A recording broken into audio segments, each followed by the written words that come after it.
Hi అండి, అందరికీ నమస్కారం. బాగున్నారా? నేనైతే చాలా బాగున్నాను.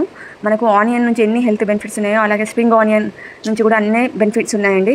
దీన్ని కొన్ని ప్లేస్లో ఉల్లి ఆకు, ఉల్లి పొర, స్ప్రింగ్ ఆనియన్ని వీక్లీ ఒకసారి 2 సార్లు మన డైట్లో చేర్చుకుంటే హెల్త్కి చాలా మంచిది. చాలా సింపుల్ అండి కర్రీ చేయడము. ఎవరైనా తినగలుగుతారు. ఒక్క స్ప్రింగ్ ఆనియన్ కట్టని ఇద్దరికి ఒకే పూటకు సరిపోతుంది. అంత బాగుంటుంది. దీన్ని జొన్న రొట్టెతో కానీ రైస్తో కానీ తింటే చాలా చాలా బాగుంటుంది. స్ప్రింగ్ ఆనియన్ కర్రీని పచ్చి శనగపప్పుతో ఎలా చేయొచ్చు 1 మినిట్లో మనం చూసేద్దాం రండి. ముందుగా శనగపప్పుని ఒక హాఫ్ అన్ అవర్ నానబెట్టుకోవాలండి. శనగపప్పుని ఉల్లి ఆకుని ఒకేసారి తాలింపు పెట్టేసుకొని కుక్కర్లో కర్రీ చేసుకోవచ్చు అలా కూడా.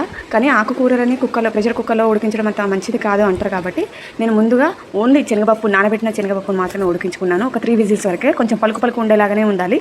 తర్వాత ఒక బౌల్లో ఒక 3 టేబుల్ స్పూన్ ఆయిల్ వేసి అందులో 4 పచ్చిమిరపకాయలు, కొద్దిగా జీలకర్ర, ఆవాలు వేసి కొంచెం కలుపుకొని, మనము సపరేట్గా ఆనియన్స్ని వేయట్లేదు కాబట్టి 2 టేబుల్ స్పూన్ నేను అల్లం వెల్లుల్లి పేస్ట్ని వేశాను. కట్ చేసుకున్న టమాటా ముక్కల్ని వేశాను. ఆ తర్వాత దాన్ని కలిపేసుకొని మనం ఉడకబెట్టి పెట్టుకున్న పచ్చి శనగపప్పుని దీంట్లో వేసి ఒక 2 నిమిషాలు కలియబెట్టాలి. ఆ తర్వాత నీట్గా కడిగి పెట్టుకొని కట్ చేసి పెట్టుకున్న స్ప్రింగ్ ఆనియన్ని దీంట్లో వేసేసి కలుపుకోవాలి.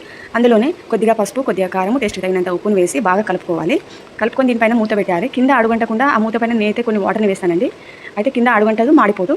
ఆ తర్వాత ఉడికిన తర్వాత చిటికెడు ధనియాల పొడిని, తర్వాత మీ నుంచి కొద్దిగా కొత్తిమీర చల్లుకొని ఉంటే కలిపేసుకొని మూత పెట్టేసి దింపేసుకోవడమే, అంతే.